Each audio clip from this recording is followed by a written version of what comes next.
You can take your rusty piece of junk and get out of our house." The words hit Zara like a physical blow as she stood in the mahogany-paneled office of Whitmore and Associates, clutching the single car key that represented her entire inheritance.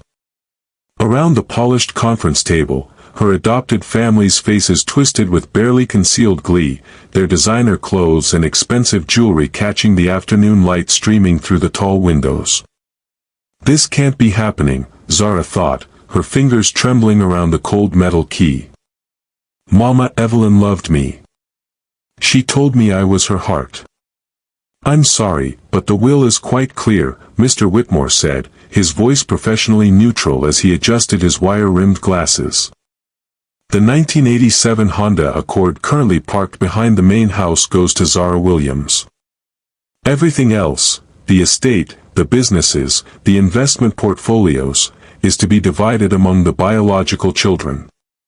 Cousin Victoria, draped in what looked like $1,000 scarf, let out a theatrical sigh. "Oh, Zara, darling, I'm sure Mother felt grateful for your companionship in her final years. But blood is blood, you understand." Uncle Charles, Mama Evelyn's eldest son, leaned back in his leather chair with satisfaction. "The car's probably worth what, $200? $300 if you're lucky. That's generous for someone who isn't really family." Isn't really family. The phrase echoed in Zara's mind like a death knell. She'd been 8 years old when Mama Evelyn had found her at the Detroit Children's Home, a scared little girl who'd bounced between foster families and group homes since her grandmother's death. "You're my daughter now," Mama Evelyn had whispered that first night, braiding Zara's hair with gentle fingers. "Not adopted. Not temporary. Mine." For 14 years, Zara had believed those words. Through high school graduation, through her acceptance to Northwestern University, through late-night conversations about boys and dreams and the future Mama Evelyn insisted was bright with possibility. Even when the cancer diagnosis came 2 years ago, even when the treatments failed, Mama Evelyn had held Zara's hand and promised, "I've made sure you'll be taken care of, my heart. Trust me." "The car doesn't even run," Aunt Patricia added with a cruel laugh, her Botoxed face incapable of showing genuine emotion. "I saw it yesterday, rust everywhere, flat tires. Honestly, Zara, you might want to just have it towed to a junkyard and save yourself the embarrassment." Zara's college roommate had warned her this might happen. "Rich families don't like sharing with outsiders," Keiko had said over coffee just last week. "Even when they pretend to love you." But Zara had defended Mama Evelyn, insisted their bond was real, unshakable.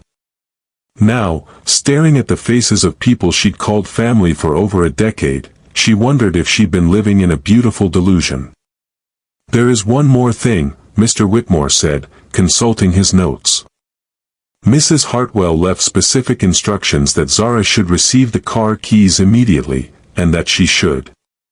He paused, frowning at the handwriting.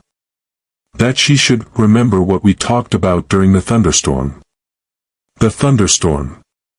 Zara's breath caught. 3 months before Mama Evelyn died, they'd been caught in a sudden downpour while visiting the old warehouse district downtown. They'd taken shelter in the car, that same rusty Honda, and Mama Evelyn had grown unusually quiet, staring out at the rain. "Sometimes the most valuable things look worthless to people who don't know how to see," she'd said suddenly. "Promise me, Zara. When the time comes, you'll look deeper than the surface. You'll remember that love leaves clues, not just words." At the time, Zara had thought it was just one of Mama Evelyn's philosophical moments, the kind of wisdom she'd always shared during their long drives together. But now... "Well, that's settled then," Victoria said, standing and smoothing her silk dress. "Zara, we'll need you to clear out your room by tomorrow. The new owners will want to redecorate." "New owners?" Zara's voice came out smaller than she intended. "We're selling the house," Uncle Charles explained with false patience, as if speaking to a child. The market's excellent right now, and frankly, none of us want to live in Mother's old place. Too many memories. Too many memories of me, Zara realized. They weren't just taking her inheritance, they were erasing her entire existence from Mama Evelyn's life. I understand you're disappointed, Aunt Patricia said, though her tone suggested she understood nothing of the sort. But you're young, you have your degree. You'll figure something out. Maybe get a job, find a nice apartment somewhere, affordable. The dismissal in her voice was unmistakable.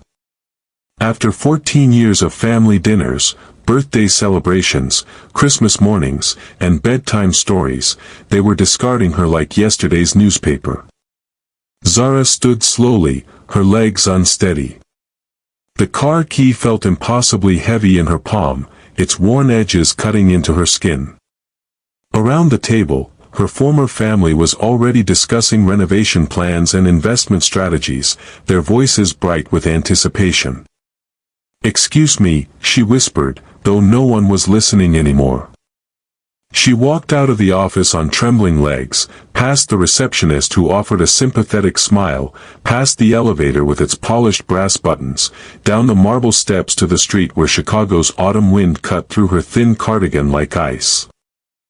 The Honda sat in the parking garage like a monument to abandonment, rust eating through the blue paint, one headlight cracked, the rear bumper held on with what looked like duct tape and prayer.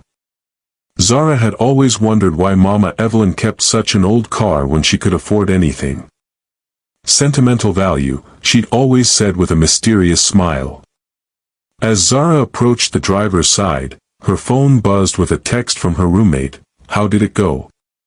Are you rich now?" Faced with tears of joy. She almost laughed at the bitter irony. Rich? She was homeless, practically penniless, and the proud owner of a car that probably wouldn't make it to the end of the block. But as she slid the key into the door lock, something made her pause. The metal turned smoothly, too smoothly for a car this old and neglected. And when she opened the door, the interior was immaculate. Worn, yes, but clean. Cared for. Remember what we talked about during the thunderstorm?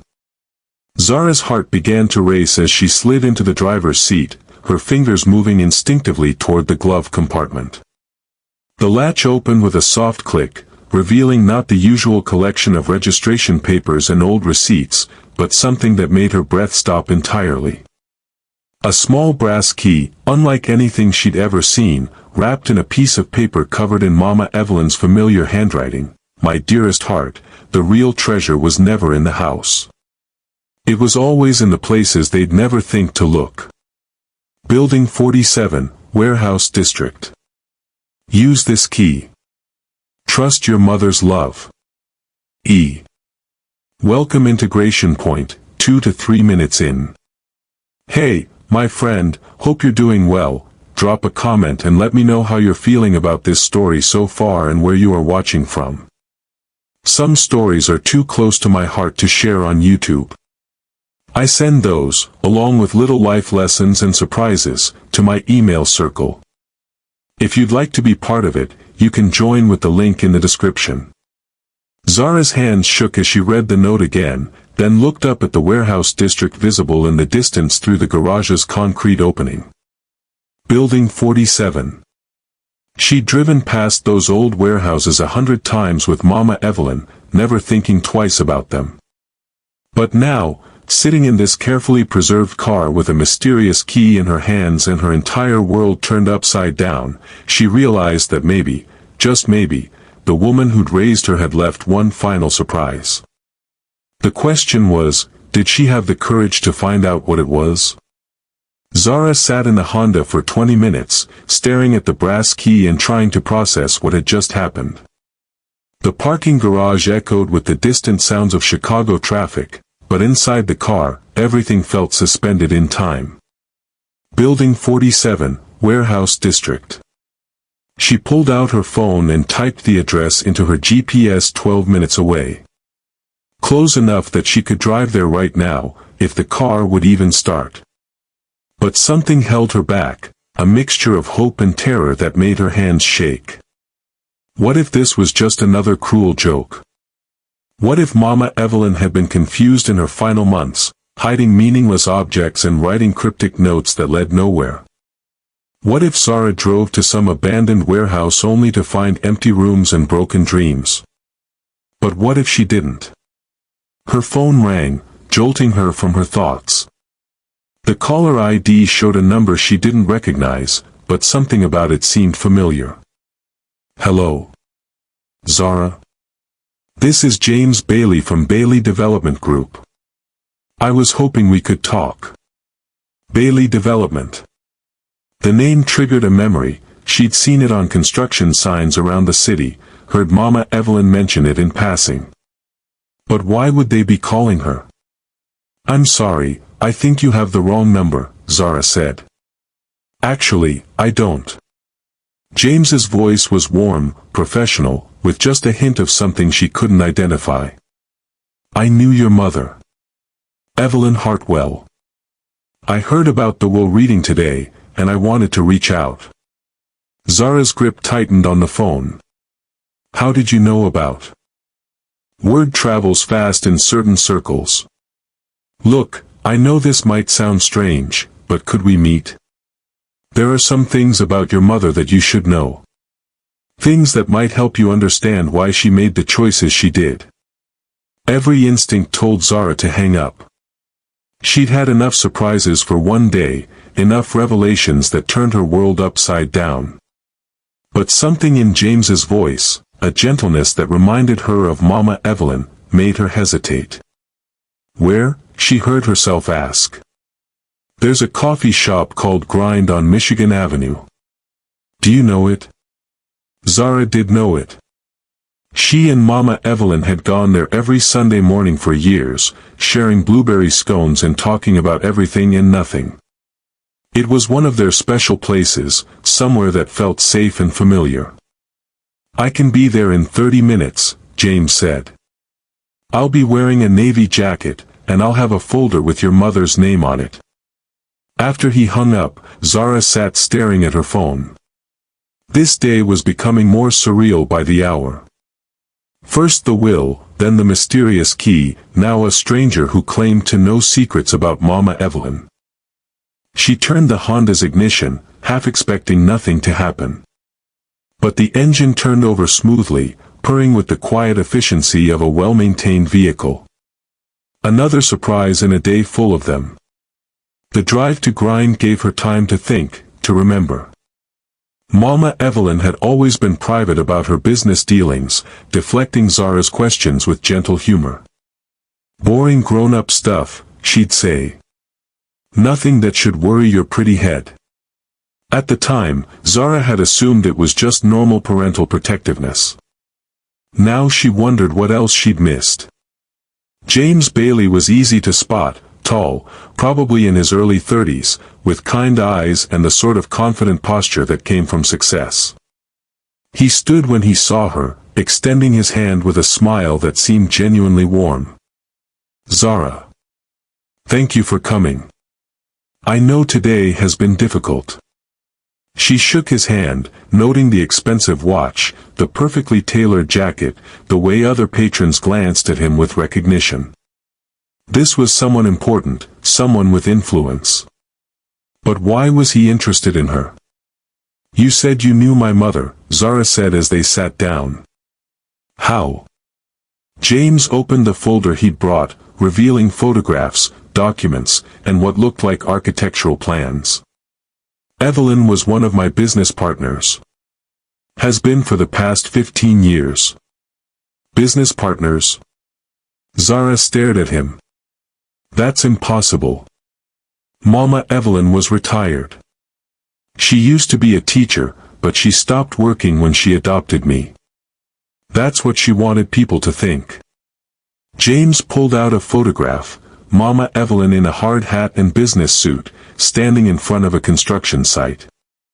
She looked confident, authoritative, nothing like the gentle woman who'd made Zara breakfast every morning. Your mother was one of the most successful real estate developers in the Midwest. She owned property all over Chicago, Detroit, Milwaukee. We've been working together on projects worth hundreds of millions of dollars. The words hit Zara like physical blows. You're lying. I wish I was. James's voice was gentle but firm. Evelyn was brilliant at hiding her success. She said it was the only way to protect you, to give you a normal childhood without the complications that come with serious wealth. Zara thought about the modest house, the simple clothes, the way Mama Evelyn had always been careful about money. But she lived so simply. We shopped at Target. She drove that old Honda. All by choice. Evelyn believed that money changed people, corrupted relationships. She wanted to make sure that anyone who loved her, especially you, loved her for who she was, not what she had. James pulled out another document, this one bearing official seals and signatures. This is why I called you today. Your mother's biological children think they inherited everything, but they're wrong. The house, the obvious assets, those were just the tip of the iceberg. The real estate empire, the development projects, the investment portfolios, all of that was held in a separate trust. A trust for who? For you. James met her eyes. Evelyn left instructions that you were to inherit the business empire, but only if you proved you could handle it. She said you'd know what to do when the time came. Zara's mind reeled. This is insane. I don't know anything about real estate development. I just graduated with a degree in social work. Which is exactly why she chose you.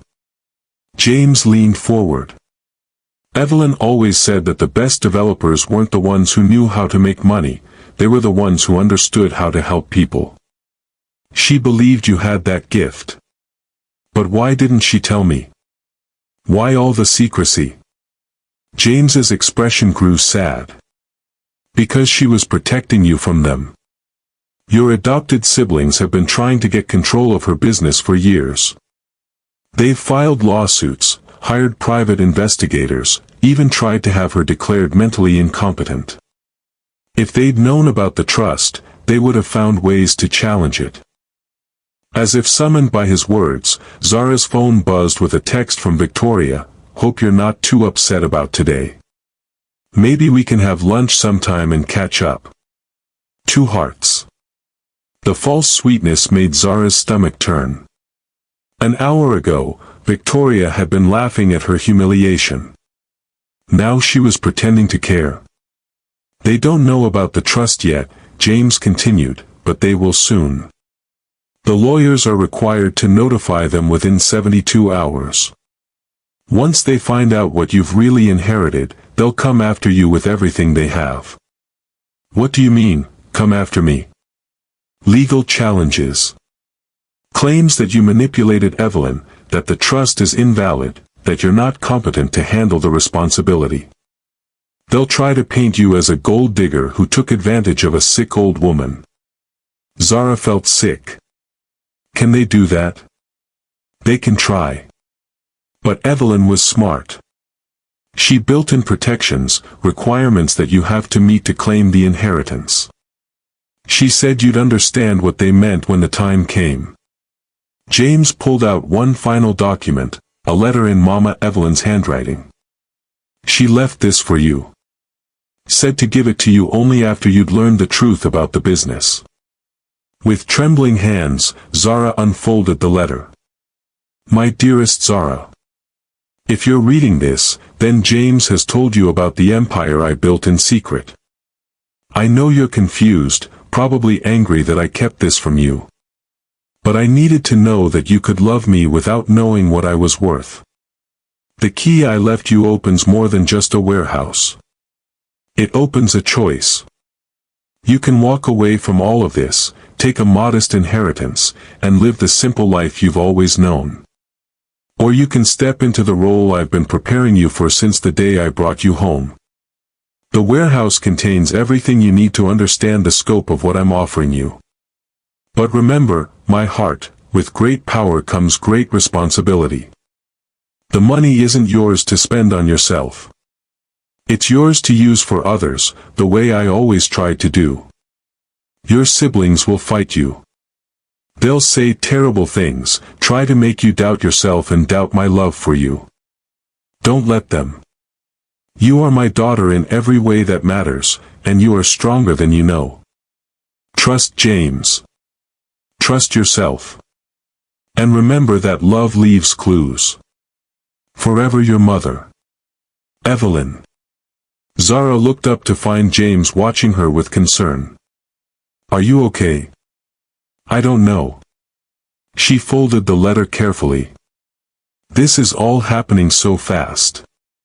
This morning I thought I was inheriting a broken-down car.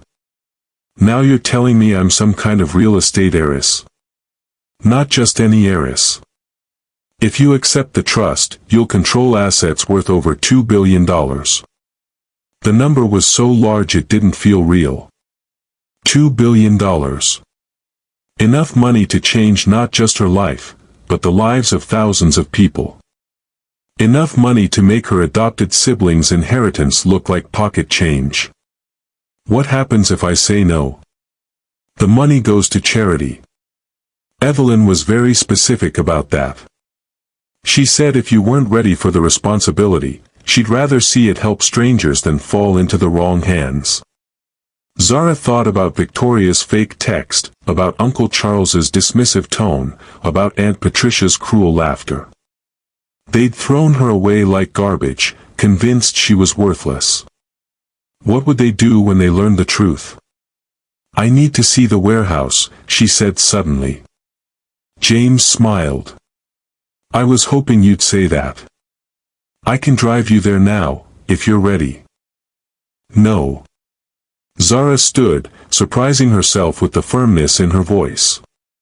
I need to do this alone. Mama Evelyn left me that key for a reason. As she walked back to the Honda, Zara felt something shifting inside her. The scared, hurt girl who'd left the lawyer's office was still there, but she was no longer in control. In her place was someone stronger, someone who was beginning to understand that Mama Evelyn's final gift wasn't just money, it was the chance to become the person she was always meant to be. The warehouse district waited in the distance, holding secrets that would change everything. But for the first time since the will reading, Zara wasn't afraid of what she might find. She was ready to discover who she really was. The warehouse district looked different in the late afternoon light, less abandoned, more purposeful.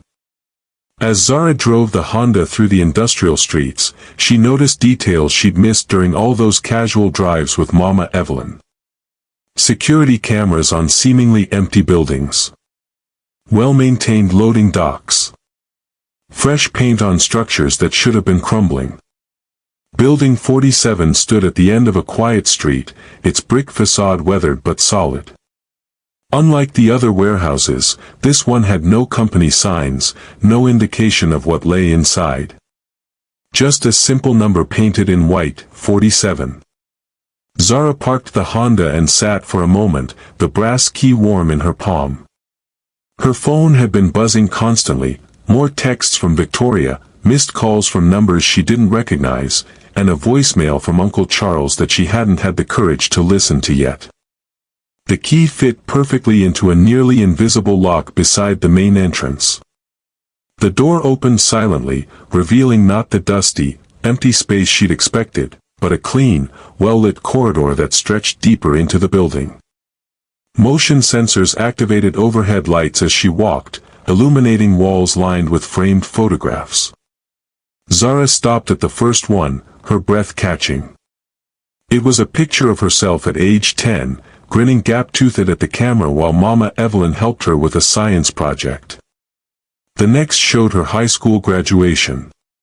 Then her acceptance letter to Northwestern. Every major moment of her life was documented here, displayed like treasures in a private museum.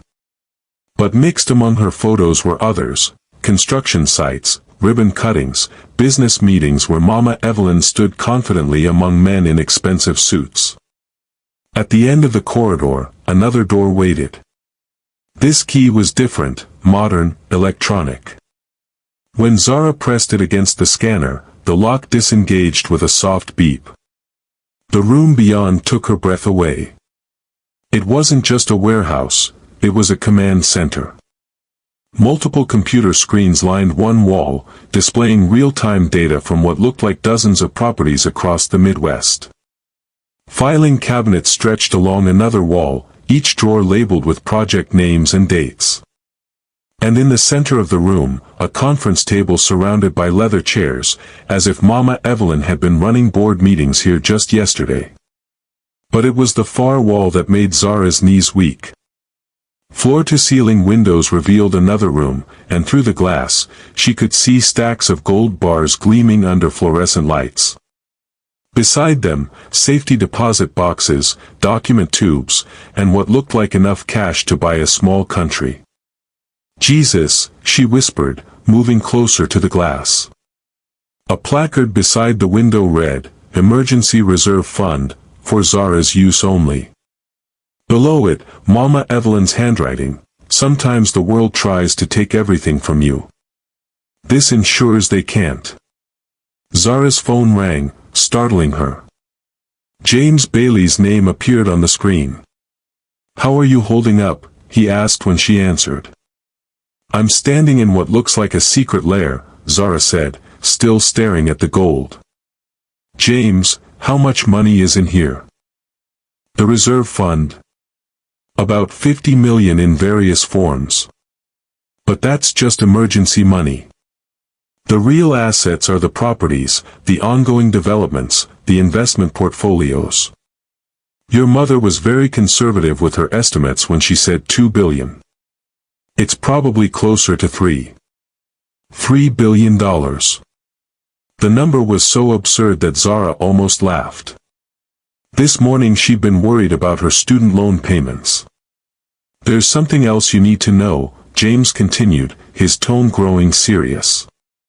"I just got a call from my contact at Whitmore and Associates. Your siblings have hired a private investigator. They're already digging into your background, looking for anything they can use to challenge the will." "What kind of things?" "Anything that might suggest you manipulated Evelyn or that you're not mentally competent to handle an inheritance. They're also looking into your college years, your relationships, your finances. They want to paint a picture of you as either a gold digger or someone too unstable to be trusted with money." Zara sank into one of the conference chairs.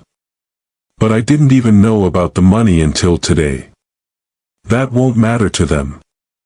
They're desperate, Zara. When they find out about the trust, and they will, probably by tomorrow morning, they're going to come at you with everything they have."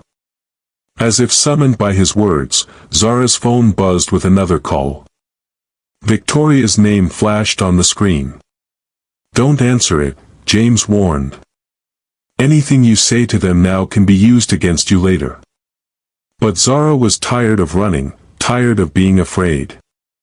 She answered the call. "Zara. Sweetie, I've been trying to reach you all day." Victoria's voice was honey-sweet, but there was an edge underneath. "I feel just terrible about how things went at the lawyer's office. We were all so emotional, you know. Grief makes people say things they don't mean." "What do you want, Victoria?" "Well, I was thinking, maybe we were too hasty about the house. I mean, you've lived there for so long, it must feel like home. What if we worked something out? Maybe you could stay in the guest house, help us maintain the property. We could even pay you a small salary." The condescension in her voice was unmistakable.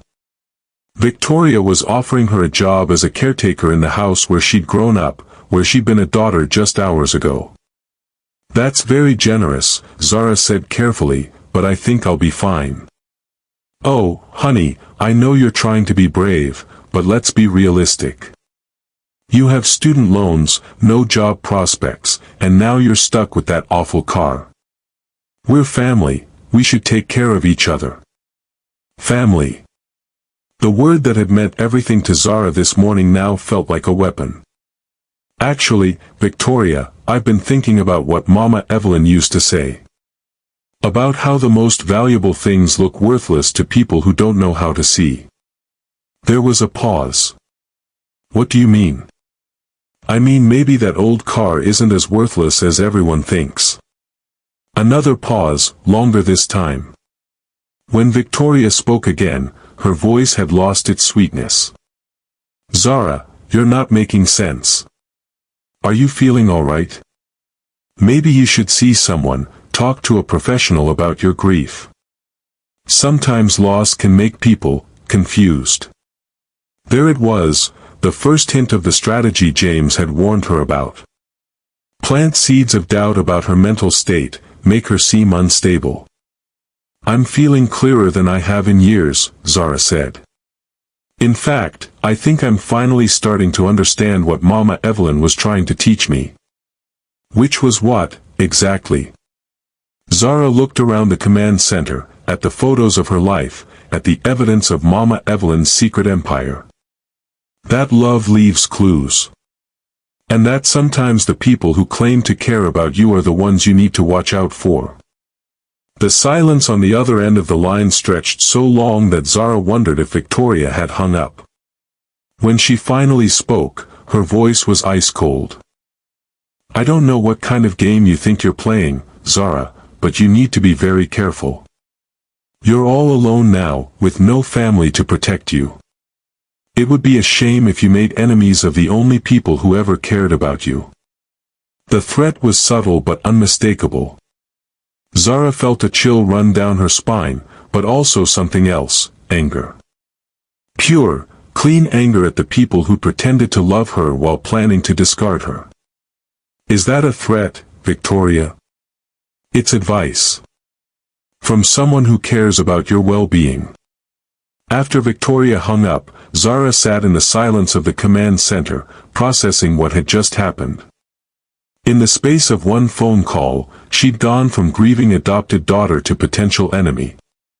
The mask had slipped, revealing the calculation underneath. Her phone buzzed with a text from an unknown number, "We know you're hiding something. Better to cooperate now than face the consequences later." Then another, from a different number, "Evelyn was sick at the end. Everyone knows it. Don't make this harder than it has to be." They were already mobilizing, already trying to intimidate her. But they'd made one crucial mistake, they still thought she was the same scared girl who'd left the lawyer's office that morning. Zara stood and walked to the window overlooking the reserve fund. $50 million in emergency money. $3 billion in total assets. And most importantly, the knowledge that Mama Evelyn had spent 15 years preparing for this exact moment. She pulled out her phone and called James. "I need to know everything," she said when he answered. "Every property, every investment, every legal protection Mama Evelyn put in place. And I need to know it by tomorrow morning. Are you sure you're ready for this? Once you start down this path, there's no going back. They'll fight you with everything they have." Zara thought about Victoria's fake sweetness turning to cold threats, about Uncle Charles's dismissive laughter, about Aunt Patricia's cruel mockery. They'd thrown her away like garbage, convinced she was powerless. Time to show them how wrong they were. "Let them fight," she said. "Mama Evelyn didn't raise me to back down from bullies. And she sure as hell didn't build an empire just to hand it over to people who never understood what it was really for." As she hung up, Zara felt the last of her old self falling away. The scared, people-pleasing girl was gone, replaced by someone who finally understood her true inheritance. It wasn't just money. It was power. And she was about to learn how to use it. Zara spent the night in the warehouse command center, surrounded by 15 years of Mama Evelyn's secret business records. By dawn, she understood the scope of what she'd inherited, and the magnitude of what her adopted siblings were about to lose. The Bailey Development Group partnership was just the beginning. Mama Evelyn had quietly assembled a real estate empire that stretched across 6 states, including luxury hotels, shopping centers, and residential developments. She'd also been the silent partner in a dozen other companies, from tech startups to renewable energy projects. The woman who'd made peanut butter sandwiches and helped with homework had been one of the most powerful businesspeople in the Midwest. But the most shocking discovery came at 3 a.m., buried in a file marked Family Protection Protocols. Mama Evelyn hadn't just been hiding her wealth from her biological children, she'd been actively protecting it from them. The documents revealed a 15-year pattern of attempted manipulation and financial abuse.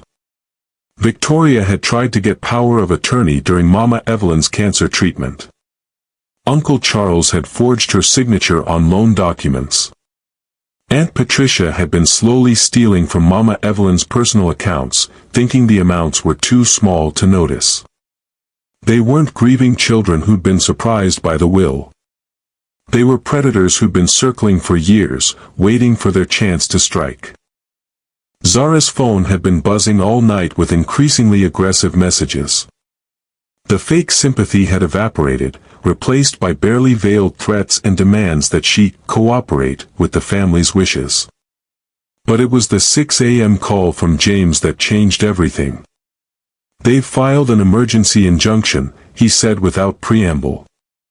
"They're claiming you manipulated Evelyn during her illness and that the will should be voided pending a full investigation." "Can they do that?" "They can try. The hearing is scheduled for this afternoon. They're moving fast, probably hoping to catch you off guard before you can mount a proper defense." Zara looked around the command center, at the evidence of Mama Evelyn's careful planning. "What do I need to do?" "First, you need a lawyer. Not just any lawyer, someone who specializes in high-stakes inheritance disputes." "I can recommend someone, but Zara..." James paused. "This is going to get ugly. They're going to attack your character, your relationship with Evelyn, everything. Are you sure you're ready for that?" Before Zara could answer, her phone buzzed with an incoming call from Victoria. This time, she decided to answer and put it on speaker so James could hear. "Zara, thank God," Victoria's voice was breathless, panicked. "Something terrible has happened. Someone broke into Mother's house last night. They ransacked her office, stole documents. The police think it might have been someone who knew about the will reading." Zara met James's eyes. He was shaking his head, mouthing, "Lie," silently. "That's terrible," Zara said carefully. "Did they take anything valuable?" "That's just it, we don't know what's missing. Mother kept so many papers, so many files. But Zara, I'm worried about you. If someone is targeting the family because of the inheritance, you could be in danger too. Maybe you should come stay with us until this gets sorted out." The concern in Victoria's voice sounded genuine, but Zara had learned to listen for the calculation underneath. They wanted her close, where they could monitor her, control her access to information. "I appreciate the offer, but I think I'm safer on my own right now." "Safer?" Victoria's tone sharpened. "Zara, you're living in a dorm room with a roommate who posts everything on social media. If someone wanted to find you, it wouldn't be difficult." The threat was subtle but clear. They knew where she lived, knew her routines, knew how vulnerable she was. But they didn't know about the warehouse, about James, about the resources now at her disposal. "I'll be careful," Zara said. "Will you at least meet with us? We need to discuss this situation, figure out how to protect the family. There's a coffee shop downtown, Grind, I think it's called. Could you meet us there at noon?" Zara's blood ran cold. Grind was where she'd met James yesterday, where she'd learned the truth about Mama Evelyn's empire. How did Victoria know about that place? Had they been watching her? "I'm not sure I can make it," Zara said. "Please, Zara." We're all scared, and we need to stick together. Family has to protect family, right? After Victoria hung up, James was quiet for a long moment. They know about yesterday, he said finally.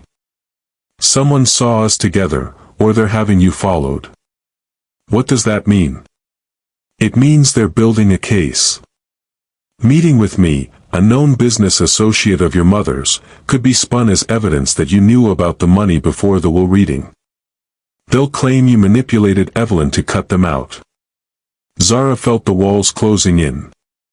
Every move she made could be twisted, every relationship questioned. So what do I do?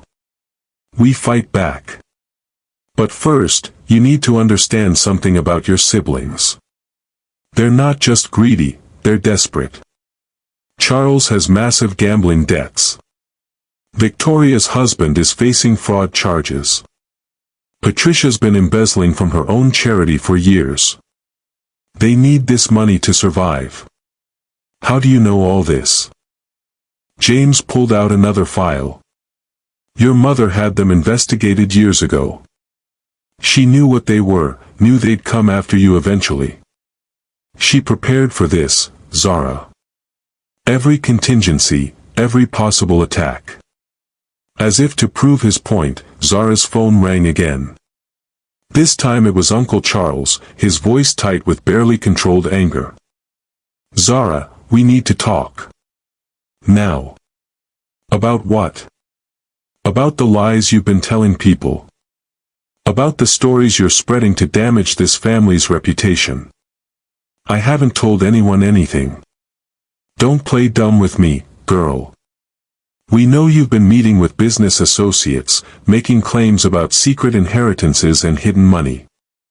It's pathetic, and it's going to stop. The mask was completely off now.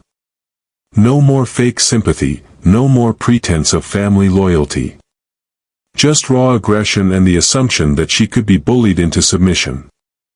I don't know what you're talking about, Zara said. You think you're clever, don't you? Poor little orphan girl, trying to convince people that Evelyn left her some secret fortune. But here's the thing, we have lawyers now. Real lawyers, not some public defender. And they're going to tear apart every lie you've told. Charles. You have until tonight to come clean. Admit you made it all up, apologize to the family, and maybe we'll let you keep that piece of junk car. But if you keep playing these games, if you keep trying to damage our mother's memory with your fantasies, we'll destroy you. The line went dead, leaving Zara staring at her phone in shock. The transformation was complete, from loving family to open enemies in less than 24 hours. They're scared, James observed. People don't make threats like that unless they're terrified of what you might know. But I don't understand. If they think I'm lying about the money, why are they so worried? Because deep down, they know Evelyn was capable of exactly this kind of long-term planning. They've spent years trying to get access to her finances and failing. The idea that she might have hidden assets, that she might have outmaneuvered them completely, it's their worst nightmare. Zara's phone buzzed with a text from an unknown number. Stop lying about the inheritance or face the consequences. We know where you live. Then another, Evelyn was sick. Everyone knows it. Don't dishonor her memory with your greed. And another, last warning.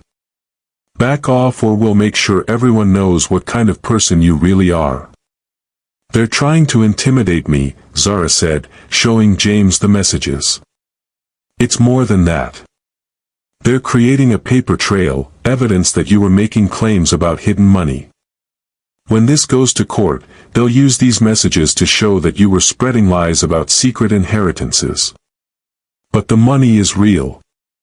We know that. But proving it in court while they're attacking your credibility, that's going to be the challenge. Zara stood and walked to the window overlooking the reserve fund. $50 million in emergency money, and she was still feeling powerless. But as she stared at the gold bars, something shifted in her mind. Mama Evelyn hadn't built this empire by being passive. She hadn't accumulated billions by letting people intimidate her. And she certainly hadn't spent 15 years preparing for this moment just to watch her chosen daughter get bullied into submission. "James," Zara said, turning back to him. "You said they filed an emergency injunction. What exactly are they claiming?" "That you manipulated Evelyn during her illness, that the will was signed under duress, that you're not mentally competent to handle an inheritance." "And what would they need to prove those claims?" "Evidence of manipulation, witnesses to your supposed influence over Evelyn, documentation of your alleged mental instability." Zara smiled for the first time since the will reading. "Then let's give them exactly what they're looking for." "What do you mean?" "They think I'm some naive girl who doesn't understand how the game is played. They're expecting me to hide, to run, to let them control the narrative." Zara pulled out her phone and started typing. "But what if I don't? What if I show up to their meeting at Grind, let them think they're intimidating me, let them reveal their true intentions in front of witnesses?" "Zara, that's dangerous. If you say the wrong thing." "I won't say anything. I'll just listen.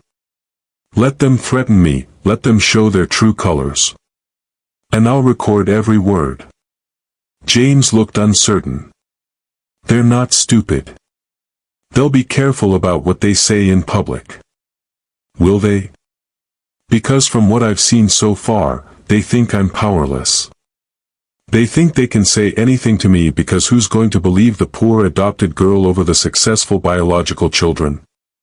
Zara's phone rang again. This time it was Aunt Patricia, her voice dripping with false concern. "Zara, sweetheart, I just heard about the threats you've been receiving. How terrible for you, especially during such a difficult time."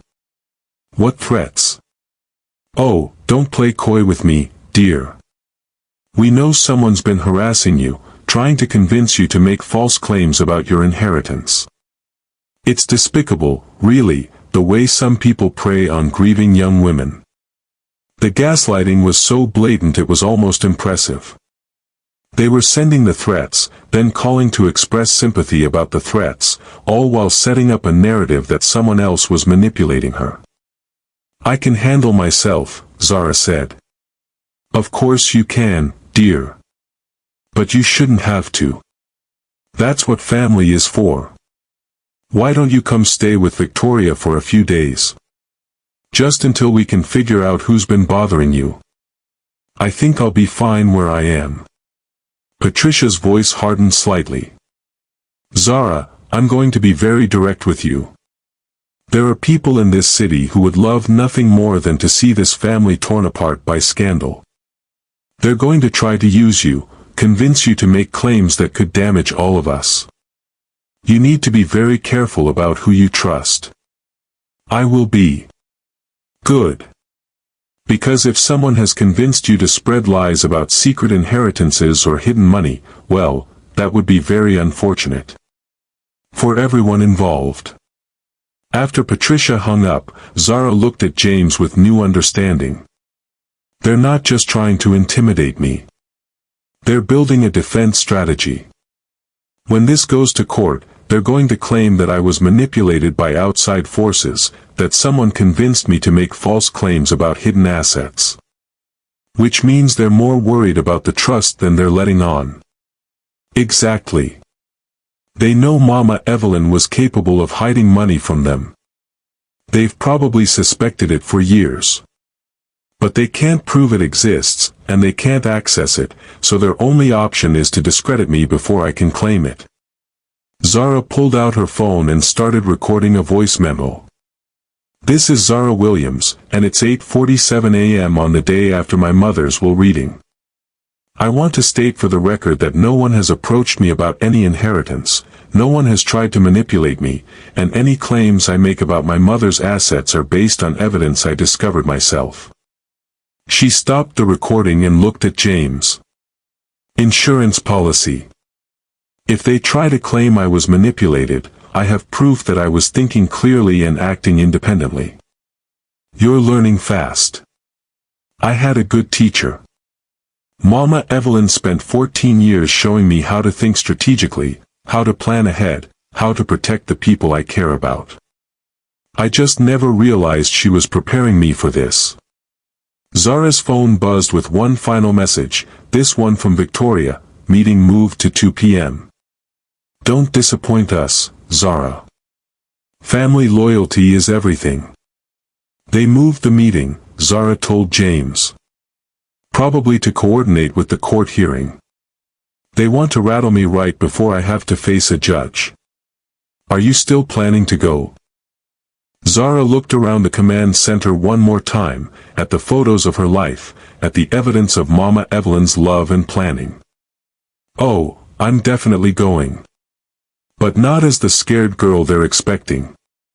What do you mean? I mean it's time to stop playing defense.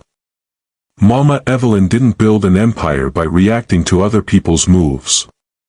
She built it by staying 3 steps ahead of everyone else. Zara pulled out her phone and started making calls.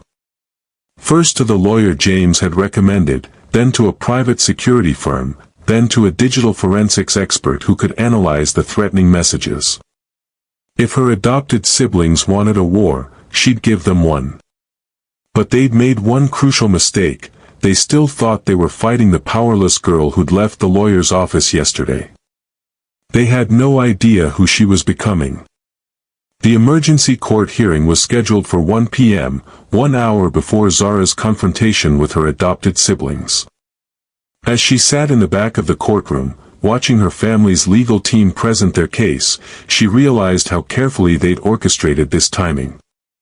Your Honor, Victoria's lawyer, a sharp-faced woman in an expensive suit, addressed the judge with practiced authority.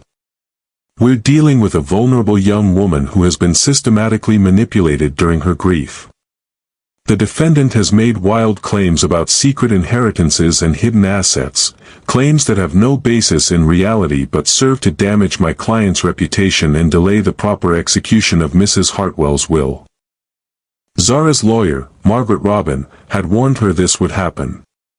They're going to paint you as either a liar or a victim, she'd said during their brief morning consultation.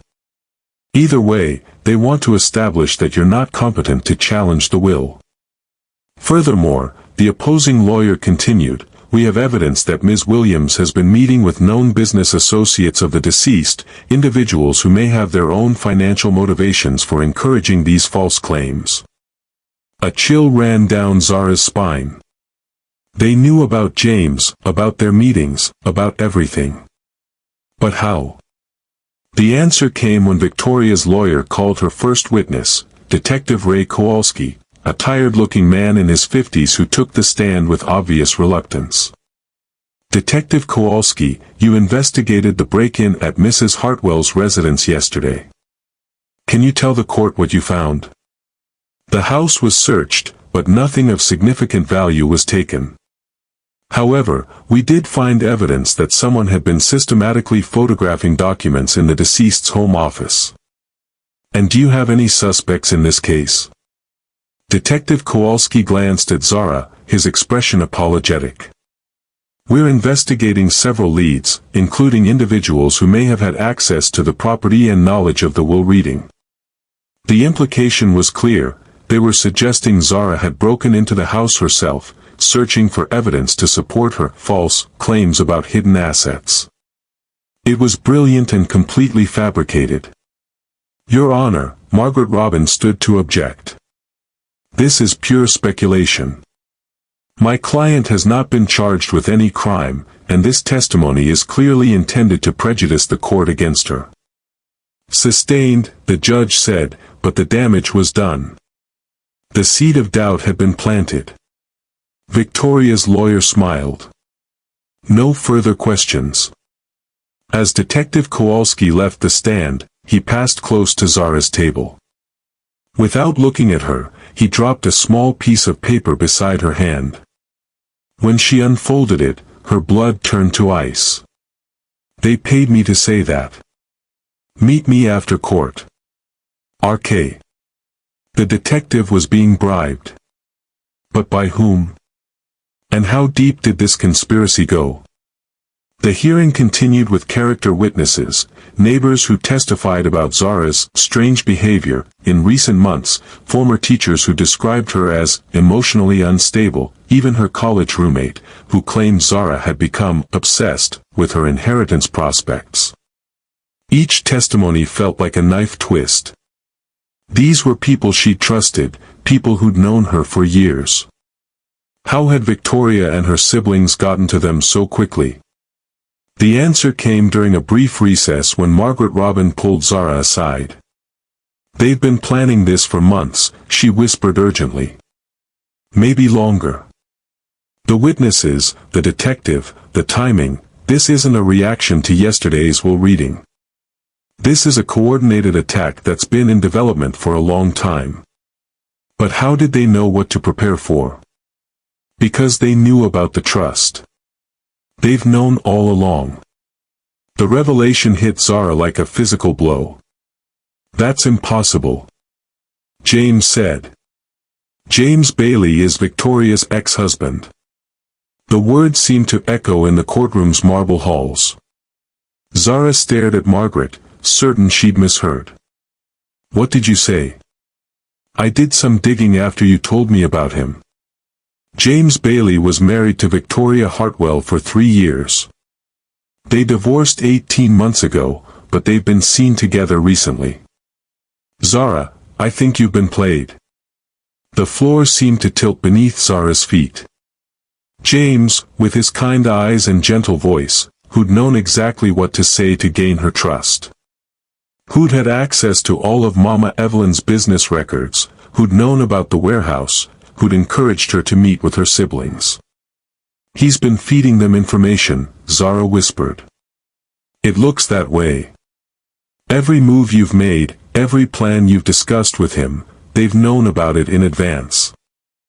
Zara's phone buzzed with a text from James. "How's the hearing going? Remember, stay calm and don't let them rattle you. See you at 2 p.m. The casual tone, the fake concern, it all made sense now.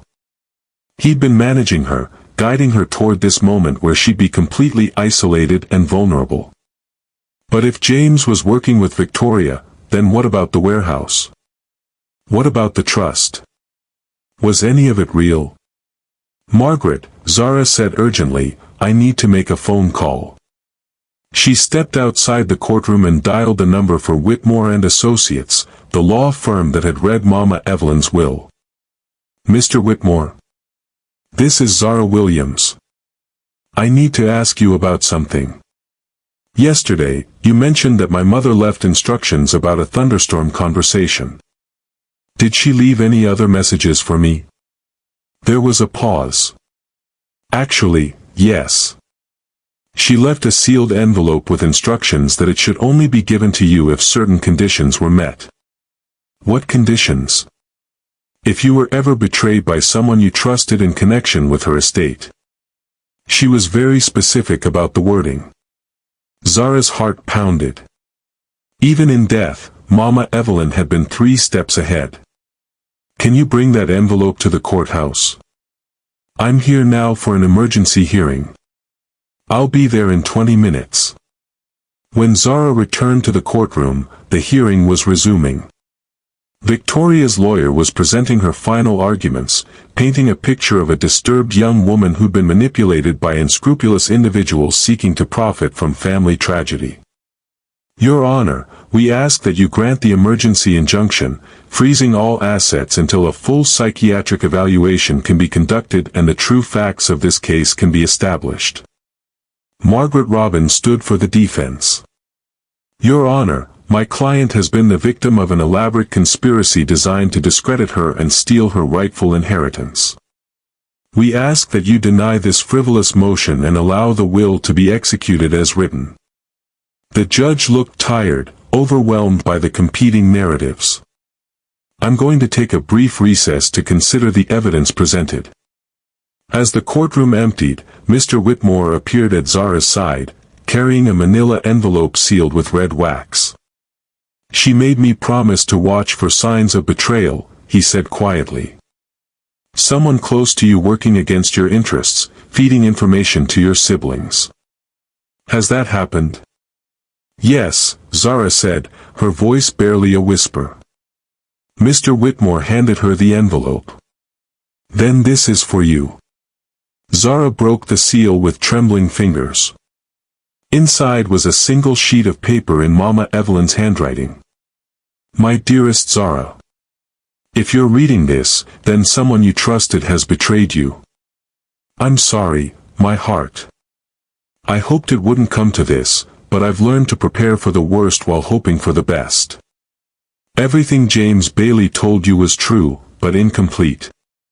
Yes, there is a trust. Yes, you are the beneficiary. But the warehouse he showed you is not the real one. It's a decoy, designed to flush out anyone working against you. The real trust is controlled by my oldest friend, Eleanor Vasquez, who has been watching this situation unfold from the shadows. She has been documenting every betrayal, every lie, every attempt to manipulate you. When you're ready, call the number below. She will show you the truth. Remember, my love, sometimes the people who hurt us most are the ones we trusted completely. But that doesn't mean we stop trusting. It means we learn to trust more wisely. Your mother always. Evelyn. P.S. The car key opens more than just doors. Check the trunk. Below the letter was a phone number and an address Zara didn't recognize. As she stared at the letter, pieces began falling into place. James's too convenient appearance at exactly the right moment. His detailed knowledge of Mama Evelyn's business dealings. The way he'd guided her toward confronting her siblings instead of seeking legal protection first. He'd been playing both sides, feeding information to Victoria while pretending to help Zara. The warehouse, the gold, the dramatic revelations, all of it designed to make her feel powerful while actually making her more vulnerable. But Mama Evelyn had known. Somehow, she'd anticipated this exact betrayal and prepared for it. Zara's phone buzzed with another text from James. Victoria just called. She's very upset about the court hearing. Maybe we should postpone the 2 p.m. meeting until things cool down. Even now, he was trying to manage her, to control her movements.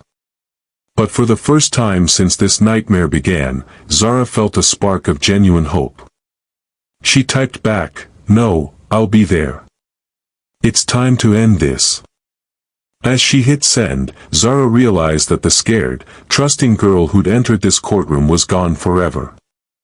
In her place was someone harder, wiser, and infinitely more dangerous. Mama Evelyn had taught her well. Now it was time to put those lessons to use.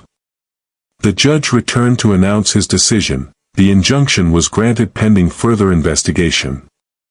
Zara's assets were frozen, her inheritance suspended. But as she walked out of the courtroom, Zara was smiling. They thought they'd won, thought they'd trapped her completely. They had no idea what was coming next. The Honda's trunk opened with a soft click, revealing what looked like an ordinary spare tire compartment. But when Zara lifted the tire, her breath caught. Beneath it was a hidden compartment containing a laptop, several cell phones, and a thick folder marked insurance policy. She was sitting in the courthouse parking garage, having left through a side exit to avoid the reporters who'd somehow learned about the hearing. The injunction meant she couldn't access any of Mama Evelyn's obvious assets, but it said nothing about resources they didn't know existed. The laptop powered on to reveal a desktop filled with video files, each labeled with dates and names. Zara clicked on one marked Victoria, March 15th, and watched her adopted sister's face fill the screen. "Mother's getting worse," Victoria was saying to someone off camera. "The cancer's spread to her brain. The doctors say she might not be thinking clearly anymore." "That could work in our favor," came a male voice that Zara recognized as Uncle Charles. "If we can document her mental decline, we might be able to challenge any changes she makes to the will." "What about Zara?" Victoria asked. What about her? She's not blood. When Mother dies, she'll have no legal standing. We just need to make sure she doesn't get any ideas about contesting things. The video was dated 6 months before Mama Evelyn's death. They'd been planning this for half a year, documenting her illness, preparing their legal strategy. But more chilling was what came next. James thinks he can handle the girl, Victoria continued. Keep her distracted, make her think she's got some kind of secret inheritance. By the time she realizes it's all fake, we'll have everything locked down legally. Zara's hands shook as she paused the video. James hadn't just been working with Victoria recently, he'd been part of their plan from the beginning. Every moment of kindness, every word of encouragement, every promise of help had been calculated manipulation. She opened another file, this one labeled Detective Kowalski, Payment Records.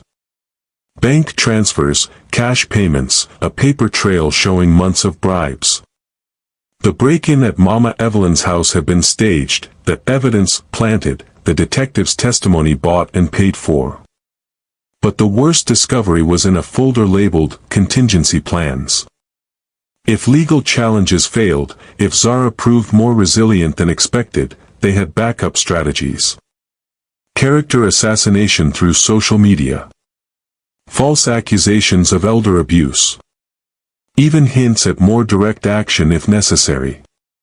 One document made her blood run cold. If subject becomes too problematic, consider involuntary psychiatric hold. Dr. Martinez has agreed to cooperate for standard fee. They were planning to have her committed. Locked away in a mental health facility while they consolidated control of the estate. Zara's phone rang, startling her from the documents. Eleanor Vasquez's number appeared on the screen. Zara? This is Eleanor. Evelyn told me you might call. Mrs. Vasquez, I found the letter. I know about James, about everything. But I don't understand, if you knew they were planning this, why didn't you stop it? Because Evelyn wanted them to reveal themselves completely. She knew that if we acted too early, they'd just regroup and try again. This way, we have everything documented. Every lie, every betrayal, every crime. Crime. Bribery, fraud, conspiracy, elder abuse, they've committed felonies, Zara. Evelyn spent the last year of her life building an airtight case against them. But the injunction affects only the assets they know about. The real trust, the one James never saw, remains untouched. Can you meet me? There's something you need to see. Eleanor's address led Zara to an elegant townhouse in Lincoln Park, far from the warehouse district where James had taken her. Eleanor Vasquez was a small, sharp-eyed woman in her 70s who greeted Zara with a fierce hug.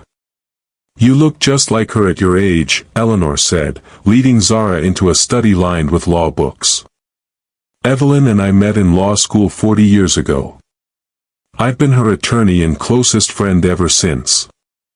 She was a lawyer. One of the best corporate attorneys in the state before she retired to focus on raising you. She never stopped thinking like one, though. Every move she made was calculated, every decision strategic. Eleanor pulled out a thick file. The trust James showed you was real, but it was the decoy trust. This is the real one. The documents were staggering. Not $3 billion, but closer to 5. Properties across the country, international investments, holdings in companies Zara had never heard of.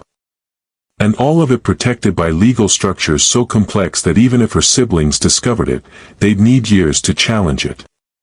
But there's more, Eleanor continued. Evelyn didn't just want to protect you from them. She wanted to protect future generations from people like them. The trust includes provisions for a foundation, scholarships for adopted children, support for families in crisis.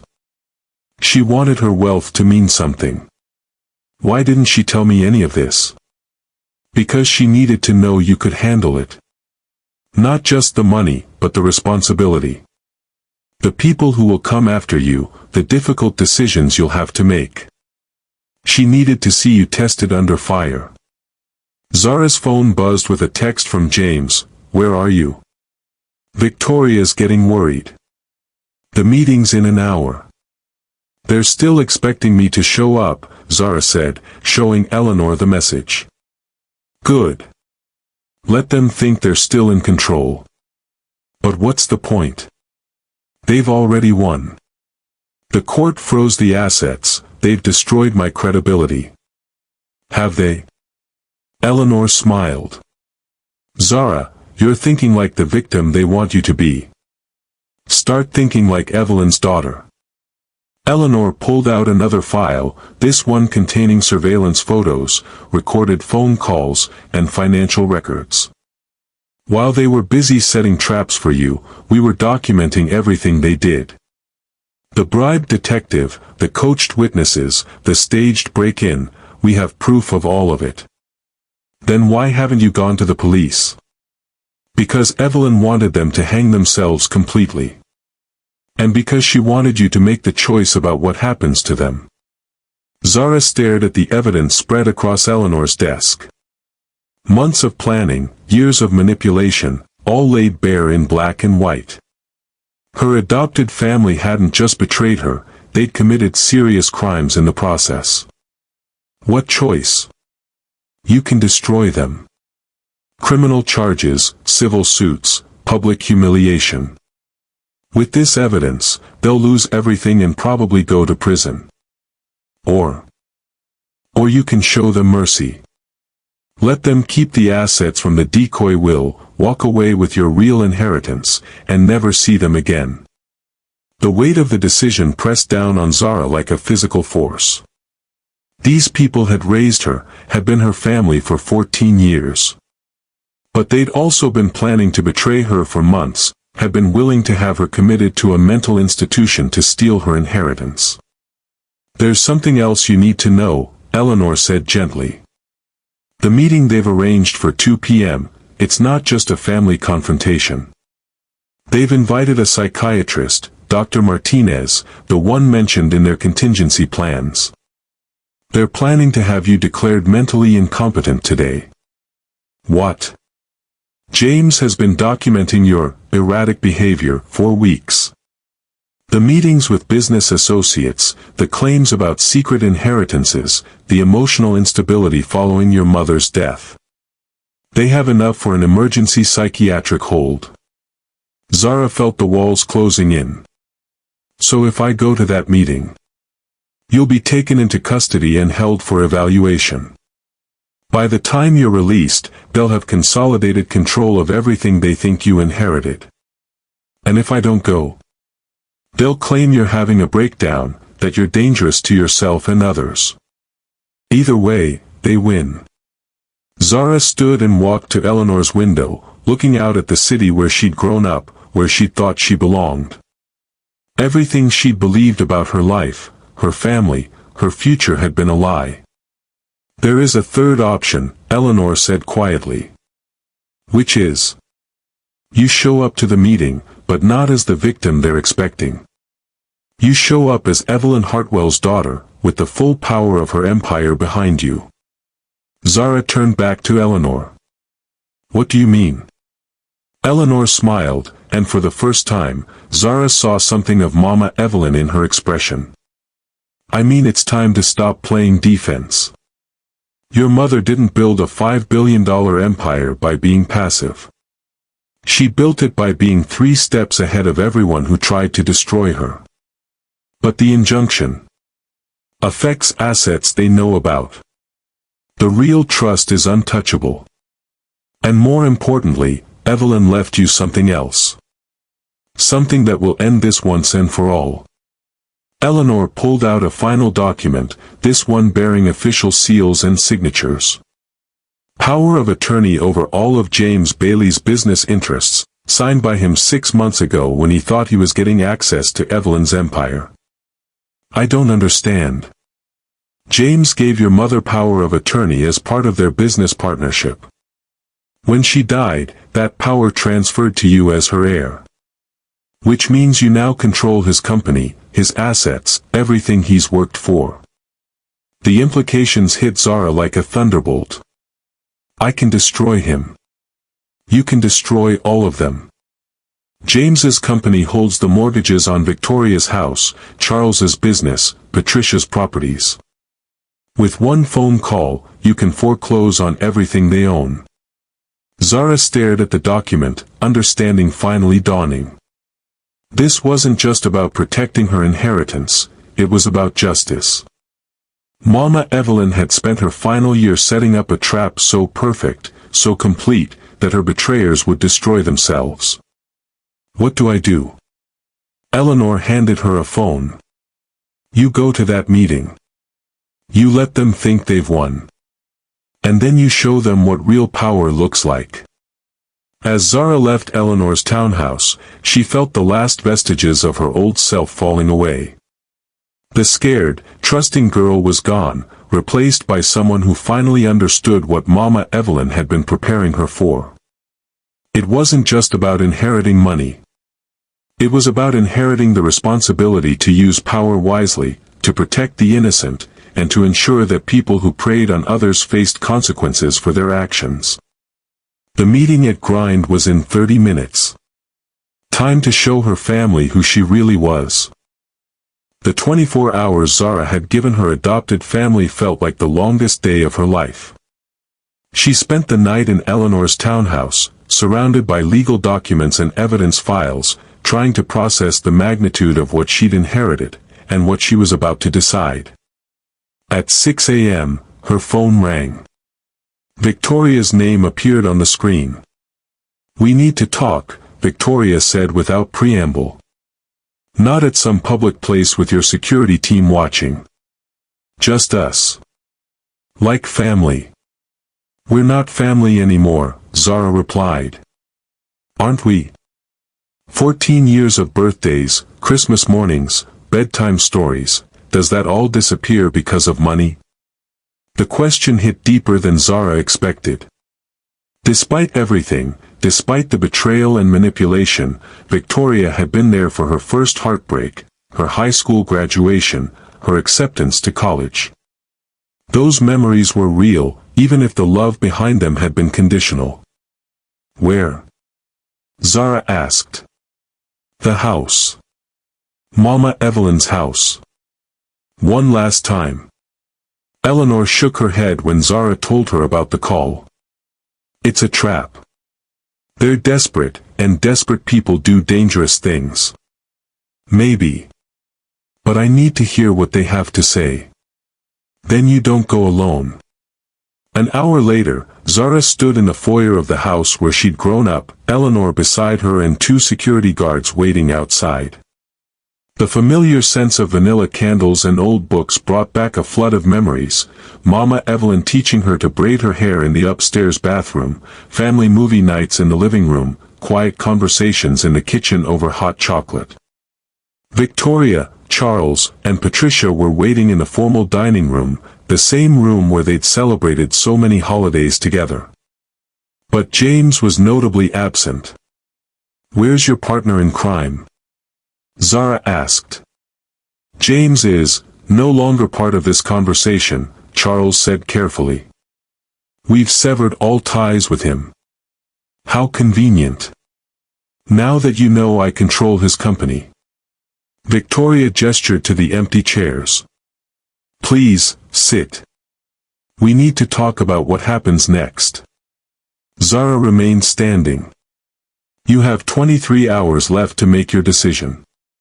Take the $50 million and disappear, or face federal charges. That's what we want to discuss, Patricia said, her voice shaky. Zara, we know we made mistakes. Mistakes? Zara's voice rose. You planned to have me committed to a mental institution. You bribed a police detective. You coached witnesses to lie in court. Those aren't mistakes, they're crimes. We were scared, Victoria said.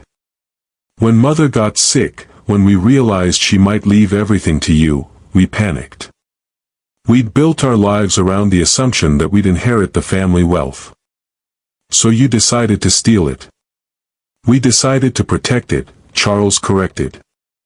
You were 22 years old with no business experience. We thought. You thought I was too stupid to handle money, so you'd take it for yourselves. The silence stretched uncomfortably. Finally, Victoria spoke again. What if we could make this right? What if there was a way for all of us to benefit from Mother's legacy? Zara felt a chill of recognition. Even now, even after being caught red-handed, they were still scheming. What are you proposing? Victoria pulled out a folder. A partnership agreement. You keep the majority of the inheritance, but we work together to manage it. Our business experience combined with your moral compass. You want me to give you jobs? We want to be family again, Patricia said, tears in her eyes. Real family. The way Mother would have wanted. Zara stared at them, seeing the calculation behind Patricia's tears, the desperation behind Victoria's proposal. They weren't offering reconciliation, they were making one last play for access to the money. And if I say no? Then you'll be alone, Charles said quietly. Completely alone. No family, no one who remembers your childhood, no one who knew you before you became this. The threat was subtle but clear. Accept their proposal, or lose the only family she'd ever known. You think I need you, Zara said slowly. Don't you? Victoria leaned forward.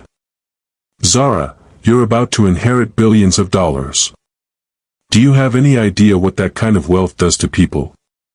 The isolation, the paranoia, the constant fear that everyone around you is only there for your money? At least I'll know where I stand. Will you? How long before you start questioning Eleanor's motives? How long before you wonder if your college friends are really friends, or just people hoping for handouts? Money changes everything, Zara. It changes how people see you, how they treat you, how they think about you. Victoria's words hit uncomfortably close to home. Zara had already started noticing the way people looked at her differently since learning about the inheritance. The deference in Eleanor's voice, the careful attention from the security team, the way even strangers seemed to sense that something had changed. But we knew you before, Patricia added. We loved you before you had money. That has to count for something. You loved me conditionally, Zara replied. The moment you thought I might get more than you, that love disappeared. People make mistakes when they're scared, Victoria said.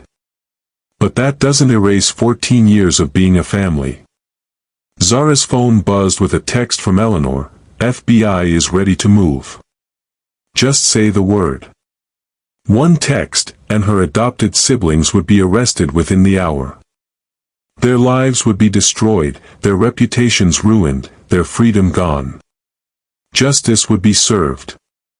But as she looked around the dining room where they'd shared so many meals, where Mama Evelyn had taught her about gratitude and forgiveness, Zara felt the weight of an impossible choice. There's something you need to understand, she said finally. Mama Evelyn didn't just leave me money. She left me a responsibility. To use that wealth to help people, to make the world better. We could help with that, Charles said eagerly. We have connections, experience. You have greed. And the moment I let you back into my life, you'd start looking for ways to take what isn't yours. Victoria's mask slipped slightly. So what, you're going to cut us off completely? Pretend we never existed? I'm going to give you exactly what Mama Evelyn wanted you to have. $50 million. More money than most people see in 10 lifetimes. But not what we deserve, Charles said bitterly. What you deserve is prison. What you're getting is mercy. Zara pulled out her phone and typed a message to Eleanor, give them 1 more hour. Then proceed with arrests if they haven't taken the deal. 1 hour, she said aloud. Take the money and disappear, or face the consequences. As she turned to leave, Victoria called after her. You think you're so much better than us now. But money will corrupt you too, Zara. It corrupts everyone eventually. Zara paused at the doorway, looking back at the people who had raised her, who had been her family, who had chosen greed over love when it mattered most. Maybe it will, she said quietly. But at least I'll have people around me who will tell me when it does. People who love me enough to keep me honest. And who are those people? Eleanor. She's being paid to help you. No, Zara said, thinking of Mama Evelyn's letters, her careful planning, her final gift of wisdom. The person who will keep me honest is the woman who raised me to understand that love isn't about what you can get from someone, it's about what you're willing to give.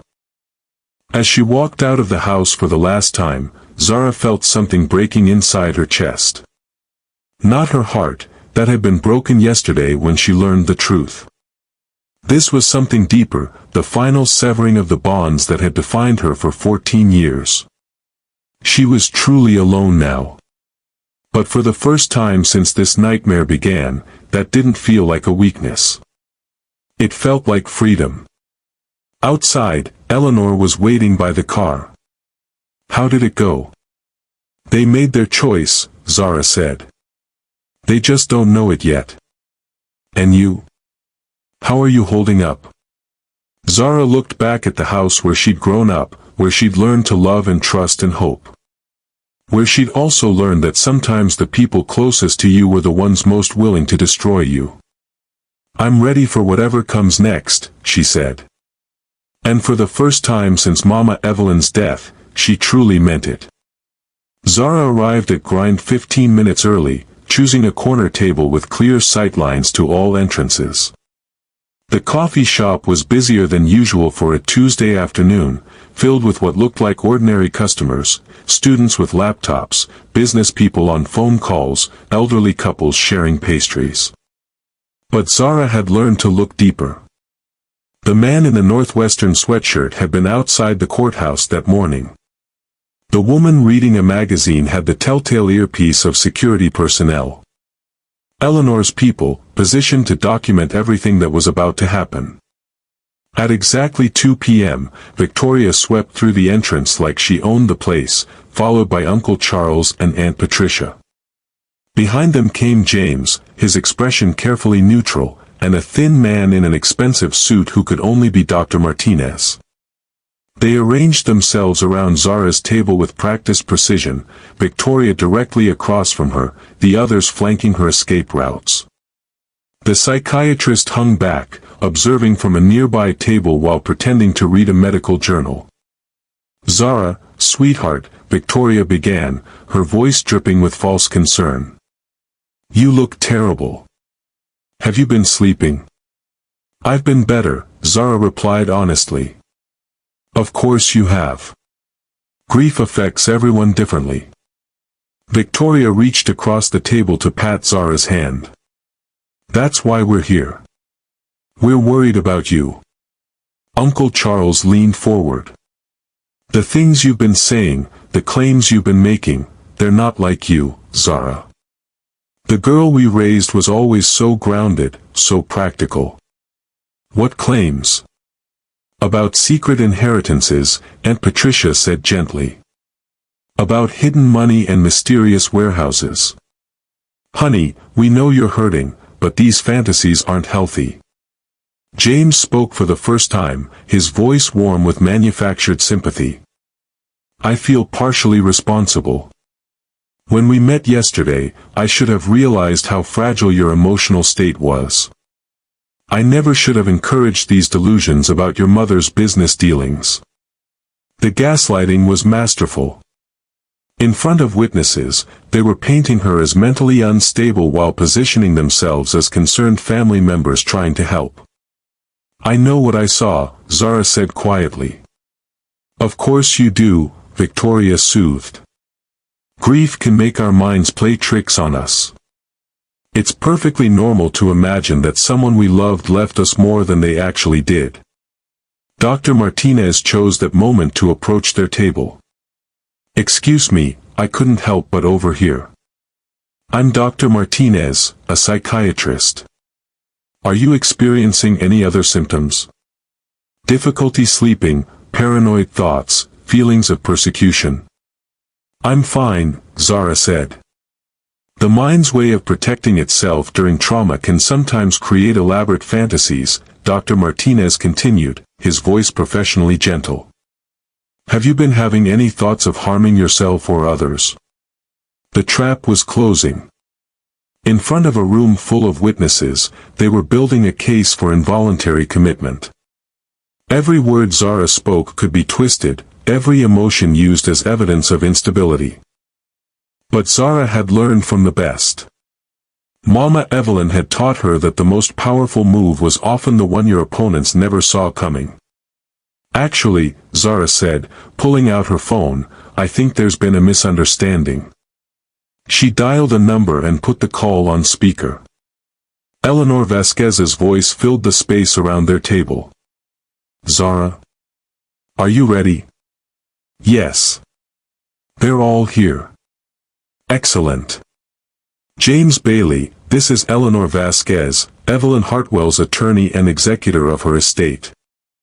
I believe you remember me from the partnership agreements you signed 6 months ago." James's face went white.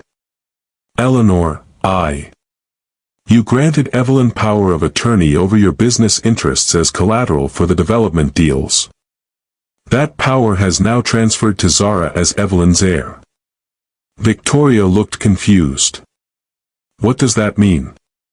Eleanor's voice was crisp, professional. "It means Zara now controls Bailey Development Group. Including the mortgages on your properties, Victoria. And yours, Charles. And the loan agreements for Patricia's charity." The color drained from their faces as the implications sank in. "That's impossible," Charles stammered. "I'm afraid not." James was so eager to access what he thought was Evelyn's money that he signed away control of his own company. A company that, as it turns out, holds significant leverage over all of you. Zara watched her adopted family's expressions shift from confidence to confusion to dawning horror. The trap Mama Evelyn had spent months setting was finally springing shut. "Furthermore," Eleanor continued, "we have extensive documentation of your conspiracy to defraud Zara of her inheritance. Recorded conversations, financial records, evidence of bribery and witness tampering." Dr. Martinez started to back away from the table, but Eleanor's voice stopped him. "Dr. Martinez, please don't leave. The FBI would like to speak with you about your agreement to falsify psychiatric evaluations in exchange for payment." The psychiatrist froze, his face ashen. "FBI?" Victoria's voice cracked. "Elder abuse, conspiracy to commit fraud, bribery of public officials, you've committed multiple felonies. The evidence is overwhelming." James found his voice. "Eleanor, surely we can work something out. I was just trying to help. Help yourself to money that didn't belong to you." "Evelyn recorded every conversation, James. Including the ones where you discussed having Zara committed to steal her inheritance." Zara pulled out a tablet and began playing audio files. Her family's voices filled the coffee shop, discussing their plans with casual cruelty. The cancers spread to her brain. "We can use that." "What about Zara?" "She's not blood. James thinks he can handle the girl. Keep her distracted. If she becomes too problematic, consider involuntary psychiatric hold." The other customers in the coffee shop, Eleanor's security team, were now openly recording, documenting every word and reaction. Victoria lunged across the table, grabbing for Zara's tablet. "You little bitch. You recorded us." "Actually," Zara said calmly, Mama Evelyn recorded you. 4 months. She knew exactly what you were planning. Uncle Charles stood abruptly, his chair clattering backward. This is entrapment. You can't use illegally obtained recordings. There's nothing illegal about recording conversations in your own home, Eleanor's voice replied. Evelyn had every right to document what was happening under her own roof. Aunt Patricia was crying now, mascara streaming down her cheeks. We're family. How could you do this to family? The same way you could plan to have me committed to steal my inheritance, Zara replied. The same way you could bribe a detective and coach witnesses to lie in court. James made one last desperate play. Zara, you don't understand the business world. You need experienced partners. We can work together. The way you worked with Mama Evelyn. By lying to her face while planning to destroy her daughter. Eleanor's voice cut through the chaos. Zara, it's time to make your choice. We have enough evidence to send all of them to prison. The question is, what do you want to do with that power? The coffee shop fell silent except for Patricia's quiet sobbing. Zara looked around the table at the people who had raised her, who had been her family for 14 years, who had been planning her destruction for months. I want to tell you a story, Zara said quietly. About a woman who built an empire not for herself, but for the daughter she chose to love. A woman who spent her final year protecting that daughter from people who would destroy her for money. She stood, looking down at each of them in turn. Mama Evelyn could have exposed you months ago. She could have had you arrested, sued you into bankruptcy, destroyed your lives completely. But she didn't. Do you know why? None of them answered. Because she hoped, right up until the end, that you might remember what family actually means. That you might choose love over greed, loyalty over money. Zara pulled out a folder and placed it on the table. These are the real terms of Mama Evelyn's will. Not the decoy version you saw yesterday, but the actual document. Victoria grabbed the folder with shaking hands, scanning the pages. Her face went from pale to gray. She left you everything you thought you were inheriting, Zara continued. The house, the obvious bank accounts, the investments you knew about. About $50 million total. But the real estate empire, the development projects, the international holdings, all of that goes to me. Along with the power to decide what happens to you. James was staring at the documents over Victoria's shoulder. $5 billion, he whispered. 5.7 billion, actually. And growing. Zara sat back down, her voice steady and calm. Here's what's going to happen. You're going to take the 50 million Mama Evelyn left you and disappear from my life forever. No contact, no attempts to challenge the will, no more schemes or manipulations. And if we refuse? Charles asked. Then I release all the evidence to the FBI, foreclose on all your properties, and watch you spend the next decade in federal prison. The silence stretched for long moments. Finally, Victoria spoke, her voice barely a whisper. Why? After everything we did, why are you letting us walk away? Zara thought about Mama Evelyn's letter, about the choice between justice and mercy, about the kind of person she wanted to become. Because that's what she would have wanted. Not because you deserve it, but because mercy is what separates people like her from people like you. She stood again, gathering her things. You have 24 hours to decide.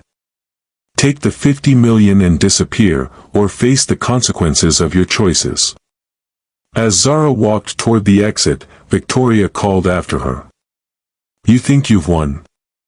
You think money makes you better than us? Zara turned back one final time. No, Victoria. Money doesn't make me better than you. But choosing to use it to help people instead of hurt them? That's what Mama Evelyn taught me. That's what makes the difference. Outside the coffee shop, Eleanor was waiting with a car. "How do you feel?" she asked as they drove away. "Like I finally understand what she was preparing me for," Zara replied. "Not just to inherit her money, but to inherit her values. And if they choose prison over exile?" Zara looked back at the coffee shop, where her former family was still sitting in stunned silence. "Then they'll have made their choice. But I hope they're smarter than that." As Chicago's skyline passed by the window, Zara felt the weight of her new responsibility settling on her shoulders. $5 billion. Enough money to change the world, or to destroy herself if she wasn't careful. But she had the best teacher possible. Even in death, Mama Evelyn was still showing her the way forward. The girl who had left the lawyer's office yesterday was gone forever. In her place was someone ready to build something beautiful from the ashes of betrayal. Someone worthy of Evelyn Hartwell's legacy. 6 months later, Zara stood in the lobby of the newly opened Evelyn Hartwell Center for Family Services, watching as children who'd aged out of foster care met with counselors, as single mothers attended job training classes, as elderly residents from the adjoining affordable housing complex shared lunch with college students earning scholarships through the foundation. The building had once been an abandoned warehouse in the same district where James had shown her the Decoy Trust. Now it buzzed with life, hope, and the kind of authentic community Mama Evelyn had always believed money should create. "The Chicago Tribune wants to do a feature story," Eleanor said, approaching with a tablet full of media requests. "Something about the youngest billionaire philanthropist in the Midwest." "Tell them no," Zara replied, the same answer she'd given to every interview request over the past 6 months. "The work speaks for itself." Eleanor smiled. "Evelyn would be proud. You sound just like her." Through the floor-to-ceiling windows, Zara could see the construction crews working on the next phase of the project, a medical clinic that would provide free healthcare to anyone who needed it, regardless of their ability to pay. Beyond that, the skeleton of a new school was rising, one that would focus on supporting children from non-traditional families. "Any word from them?" Zara asked, though she already knew the answer. Victoria and Charles took the money and moved to Europe. Patricia used her share to pay back the charity she'd been embezzling from, then quietly retired to Florida. James. Eleanor paused. James declared bankruptcy last month. Turns out he'd been running a Ponzi scheme with his development projects. The FBI seized everything. Zara felt a flicker of something, not quite sympathy, but not satisfaction either. "And Dr. Martinez?" 18 months in federal prison, medical license revoked. He's cooperating with investigators looking into other cases of psychiatric fraud. The justice had been swift and thorough, but Zara found she thought about her former family less and less as the months passed. The anger had faded, replaced by something more complex, a deep sadness for what they'd chosen to become, and gratitude for the path Mama Evelyn had shown her instead. "Ms. Williams?" A young voice interrupted her thoughts. Zara turned to see Keisha, a 16-year-old who'd been living in the center's transitional housing program since aging out of foster care. "The college prep class is starting. Are you coming?" "Wouldn't miss it," Zara said, following Keisha toward the education wing. The college prep program was Zara's favorite part of the center. Every week, she worked with teenagers who'd grown up in the system, helping them navigate college applications, scholarship essays, and the 1,000 small challenges that came with being the first in their families to pursue higher education. "Today we're talking about personal statements," Zara told the group of 15 students gathered in the bright, comfortable classroom. "The essay that tells colleges who you are beyond your grades and test scores." A hand shot up. Marcus, 17, who'd been bounced between foster homes since he was 8. "What if who you are isn't very impressive?" What if you don't have any big achievements or special talents? Zara sat on the edge of her desk, remembering a similar conversation with Mama Evelyn years ago. What makes you think survival isn't impressive? What makes you think resilience isn't a special talent? But colleges want to hear about leadership and community service, and colleges want to hear authentic stories from people who've overcome real challenges. You've all done that just by being here. She looked around the room at faces that reminded her of her own younger self, uncertain, hopeful, carrying invisible wounds but refusing to give up. Let me tell you about a woman I knew, Zara continued. She grew up poor, worked her way through law school, built a business empire worth billions. But you know what she was most proud of? The fact that she chose to love a scared 8-year-old girl who had nothing to offer except the need for a family.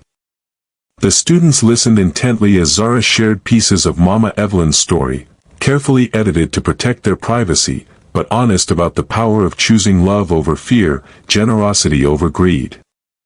Your stories matter, she concluded.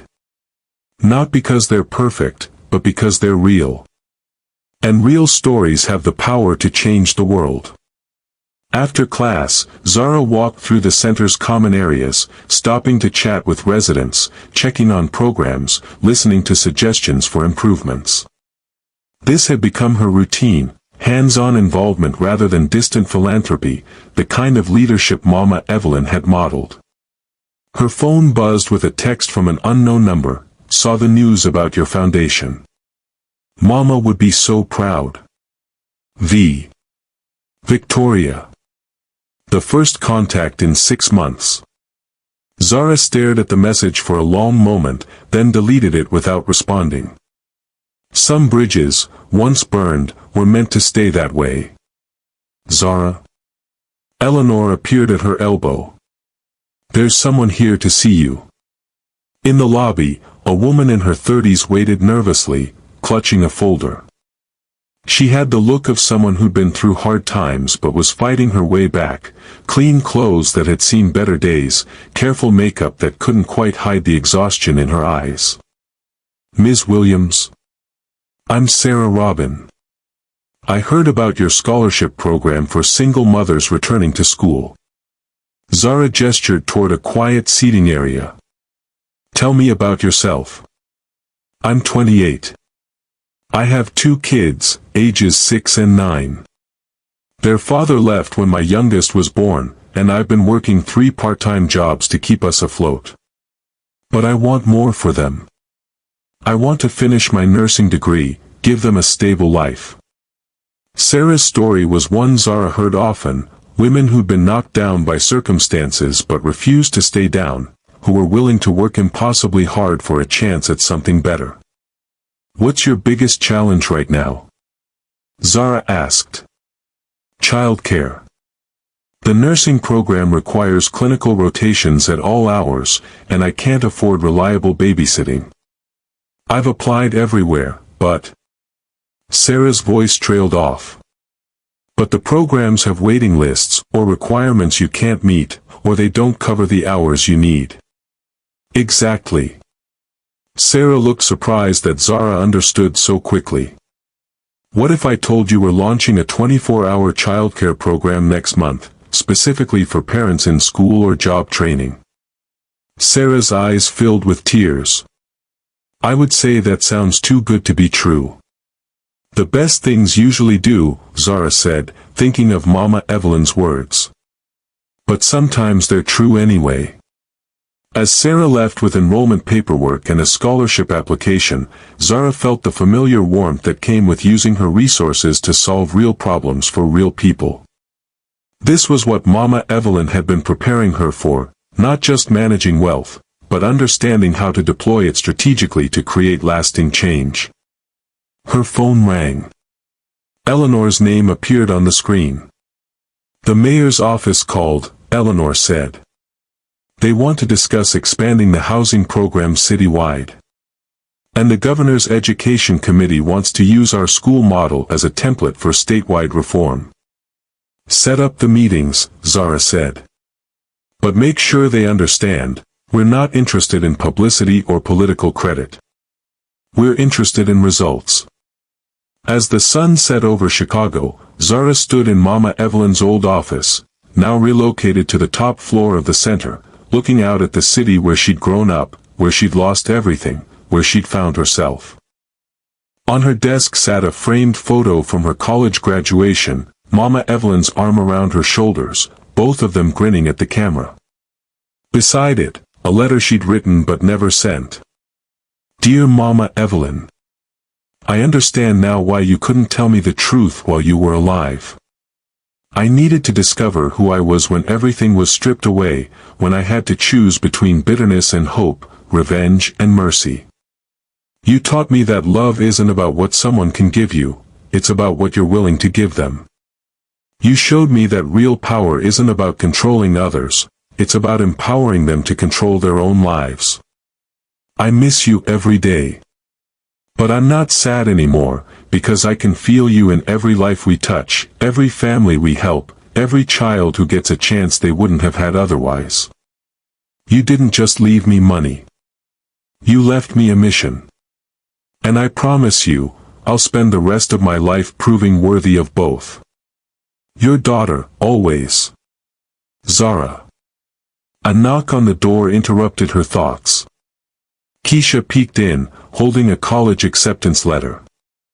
Northwestern said yes, she announced, her voice shaking with excitement. Full scholarship. I'm going to study social work.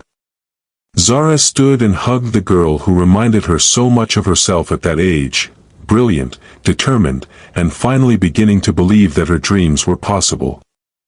Mama Evelyn would have loved you, Zara said. I wish I could have met her. You did, Zara replied, looking around the office, the center, the community they were building together. Every time someone gets a second chance, every time love wins over fear, that's her legacy. That's how she lives on. As Keisha left to share her good news with the other students, Zara returned to the window. Somewhere out there, Victoria was living in exile with her $50 million. James was facing the consequences of his choices. Dr. Martinez was serving his time.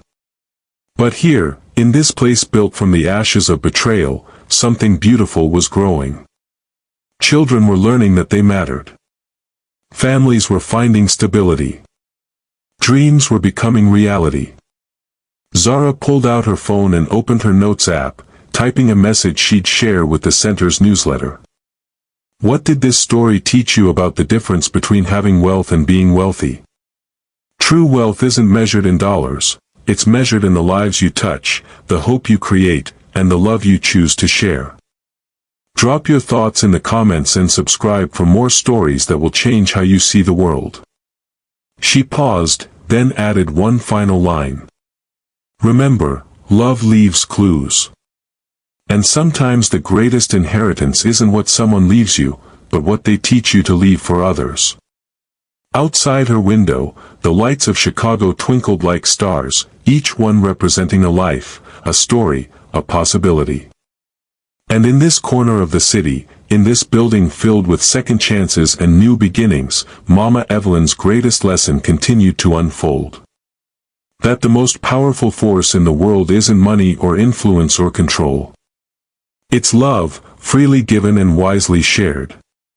And that legacy would last forever.